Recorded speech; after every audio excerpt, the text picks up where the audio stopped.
대표님, 오늘은 일본 마케팅 중에 립스와 에코스메에 대해서 한번 말씀을 나눠보려고 하는데요.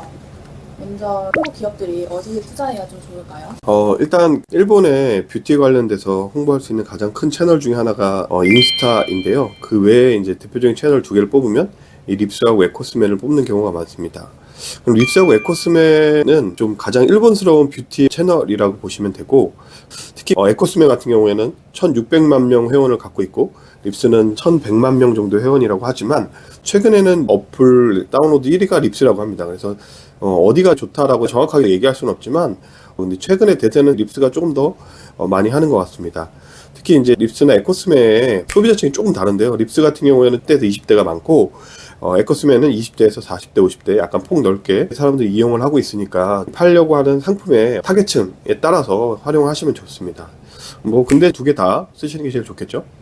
그러면 여기에 제품만 등록해도 효과가 있는지 여쭤보고. 제품만 등록하면 당연히 효과가 없죠. 일단 우리나라 사람들이 오해하는 것 중에 하나가, 일본 시장에 K뷰티가 되게 많이 인기가 있다고 하니까 상품을 등록만 해도 팔릴 거라는 생각을 하시는 분들이 있는데, 절대 그렇지 않습니다. 한번 생각을 해보십시오. 우리나라에 있는 그 화장품 회사들이 일본 진출을 아무도 안 할까요? 대부분 다 합니다. 우리나라 사람들끼리도 경쟁을 해야 되지만 일본 현지에 있는 브랜드하고도 경쟁을 해야 돼요. 그러니까 실제로 이 K뷰티끼리도 경쟁, 그리고 일본 브랜드와도 경쟁을 하는 겁니다. 그러니까 일본 시장이 크긴 하지만 경쟁은 똑같이 치열하다라는 생각을 갖고 들어오셔야 되고, 이거를 광고로 활용을 할지 아니면은 정말 리뷰를 많이 쌓아가지고 알고리즘을 받을지 선택을 하시고 활용을 하셔야 됩니다. 에코스메나 립스의 랭킹과 매출의 상관관계가 일단은 랭킹이 높다는 거는 결정적으로 사람들이 많이 찾아보고 있다는 내용이니까 당연히 판매가 많이 되고 있다는 걸 보여주고는 있습니다. 그리고 랭킹이 높으면 오프라인 입점이 가능해지는 경우가 많이 있습니다. 일본은 아직까지 온라인 시장보다 오프라인 시장이 훨씬 더 큽니다. 우리가 아는 돈키호테라든지 이온이라든지 로프트라든지 많은 오프라인 시장 샵에 진출을 해야지 안정적으로도 많이 판매가 됩니다. 그러기 위해서는 먼저 온라인에서 판매가 일어나줘야지 오프라인에서 컨택을 하는 겁니다. 가끔 진출하시면서 오프라인부터 꿈꾸는 분이 계신데, 온라인 매출이 일어나야지 오프라인 MD들도 연락하는 그런 방식을 많이 취하고 있습니다. 혹시 일본 법인 없이 브랜드 관리가 가능할까요? 일본 법인 없이 브랜드 관리가 당연히 가능하죠.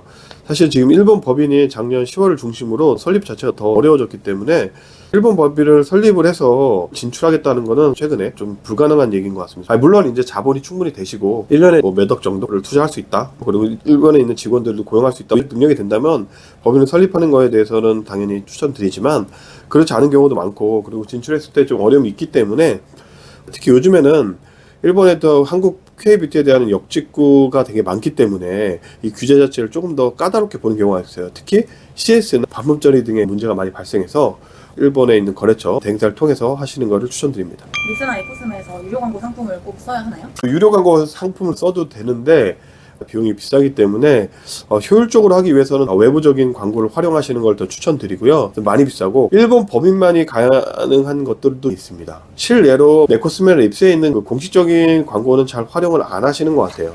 월에 몇백만 원씩은 충분히 들어가야 되기 때문에 접근 자체도 좀 힘들고 쉽지 않은 것 같습니다. 립스나 에코스메 리뷰 이벤트를 할 때 비포 애프터 사진 사용이 가능할까요? 요게 마케팅을 요청하시는 분들 중에 비포 애프터 사진을 위해서 인플루언서를 고용하고 사진도 제공하고 하는데, 요거 상당히 위험한 행동입니다. 일본에서는 지금 야키법이 좀 강화돼서 비포 애프터의 사진이 거의 안 된다고 보셔야 돼요. 그래서 그걸 잘못 올렸다가 계정이 이제 날아가는 경우가 많이 있습니다. 그래서 인플루언서들이 돈 몇만 원 받고 자기 계정에 그런 모험을 안 해요. 비포 애프터는 안 된다라는 생각을 갖고 가시는 게 좋을 것 같습니다.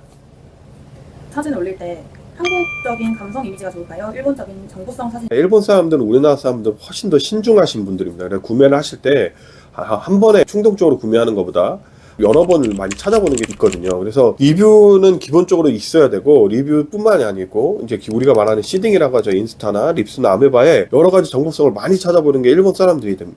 한국은 기본적으로 이제 감성적인 부분이 좀 많이 있어서 충동적으로도 구매를 많이 하고, 이쁘다라는 의미로서도 구매를 많이 하는데, 일본 분들은 그렇지 않아요. 그래서 정보적인 부분에서 많이 접근하고요.